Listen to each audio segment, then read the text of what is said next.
एक गृहस्थ के लिए पंचदेव की उपासना क्यों अनिवार्य मानी गई है? इसका आध्यात्मिक रहस्य क्या है? हर हर महादेव भक्तों, भारतीय दर्शन में गृहस्था आश्रम को जीवन का एक चरण नहीं बल्कि संपूर्ण सामाजिक व्यवस्था का आधार माना गया है। मनुस्मृति और महाभारत में गृहस्था आश्रम को वह आश्रम कहा गया है जो यज्ञ, दान और सेवा के माध्यम से अन्य तीनों आश्रमों का पालन करता है।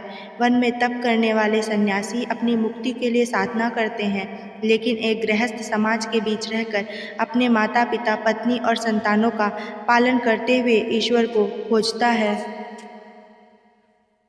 परंतु इन कठिन यात्रा में जब सांसारिक चिंताएं घेर लेती हैं, जब मन अशांत होता है, तब हमें एक सहारे की आवश्यकता होती है।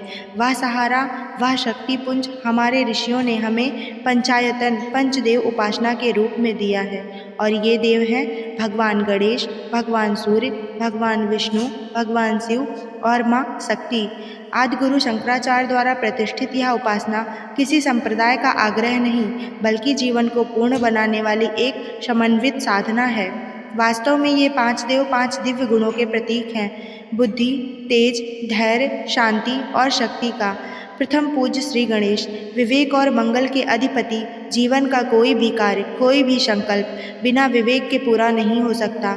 भगवान गणेश हमारे जीवन के विघ्नहर्ता हैं। जब एक गृहस्थ अपने दिन का आरंभ गजानन के स्मरण से करता है, तो उसके भीतर की चंचलता समाप्त हो जाती है और एक ठहराव आता है।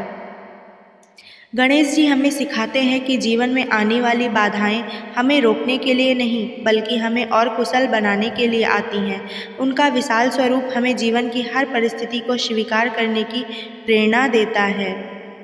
गणेश जी के लिए मंत्र है: वक्रतुंड महाकाय सूर्यकोटि समप्रभा निर्विघ्नं कुरु मे देव सर्वकार्येषु सर्वदा।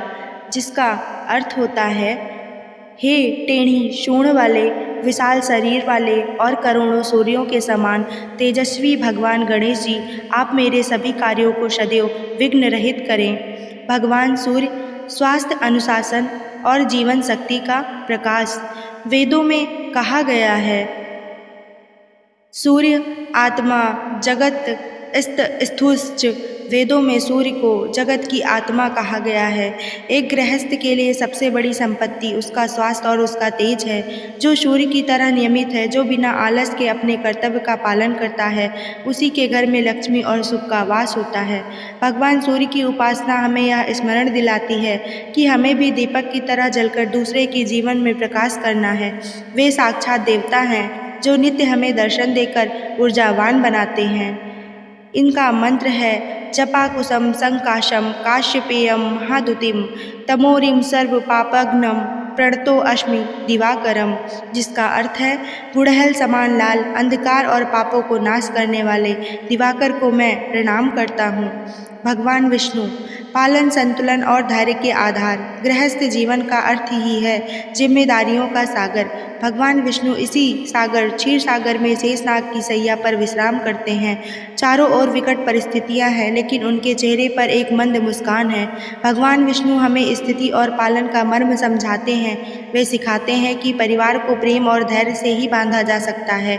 क्रोध और अहंकार घर को तोड़ देते हैं, लेकिन भगवान विष्णु जैसी सहनशीलता घर को स्वर्ग बना देती है। इनका मंत्र है: शांताकारं भुजगशयनं पद्मनाभं सुरेशं विश्वाधारं गगन सदृशं मेघवर्णं शुभांगं लक्ष्मीकांतं कमलनयनं योगविधिर्नगम्यं वंदे विष्णु भवभयहारं सर्वलोकैकनाथम्।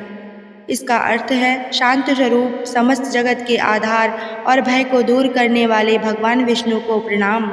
भगवान शिव, वैराग्य, करुणा और परम शांति के स्वामी शिव हमें सिखाते हैं कि संसार में रहते हुए भी मन को आसक्ति से मुक्त रखना ही सच्चा सुख है। जब जीवन का तनाव बहुत बढ़ जाता है, तब महादेव का ध्यान ही मन को शीतलता प्रदान करता है। शिव सत्य है, शिव सुंदर है। वे हमें याद दिलाते हैं कि अंत में सब कुछ उन्हीं में विलीन होना है, इसलिए व्यर्थ की चिंताओं को त्याग देना चाहिए। इनका मंत्र है: नागेंद्र हराय त्रिलोचनाय भस्मांगरांगाय महेश्वराय नित्याय शुद्धाय दिगंबराय तस्मै नकाराय नमः शिवाय। जिसका अर्थ है, जिन्होंने नागों का हार पहना है, जिनके 3 नेत्र हैं, जो भस्म को अंगराग की तरह लगाते हैं, जो दिशाओं को ही वस्त्र बांधते हैं, जो नित्य और शुद्ध हैं, ऐसे महेश्वर शिव को मैं नमस्कार करता हूँ। माँ आदिशक्ति दुर्गा, संरक्षण, साहस और दिव्य ऊर्जा, जीवन और परिवार की रक्षा के लिए शक्ति की आवश्यकता होती है।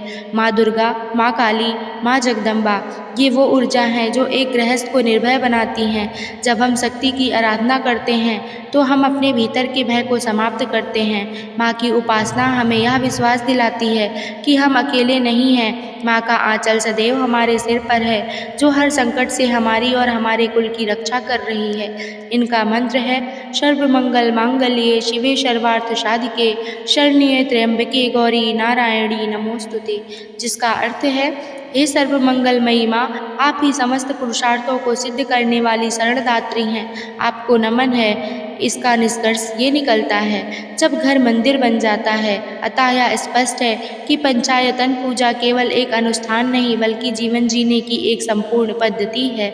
जब गणेश से बुद्धि, सूर्य से तेज, विष्णु से धैर्य, शिव से शांति और माँ से शक्ति से जैसे ये 5 गुण एक गृहस्थ के जीवन में उतरते हैं तो उसका घर वास्तव में एक तीर्थ बन जाता है। हमें आवश्यकता है अपनी जड़ों से जुड़ने की, इन मंत्रों की गूंज को अपने घरों में वापस लाने की, क्योंकि जहाँ धर्म है वहीं जय है। ऐसी ही जानकारियों के लिए मेरे चैनल को फॉलो करना ना भूलें और साथ में लाइक, शेयर, कमेंट और सब्सक्राइब भी करें। धन्यवाद।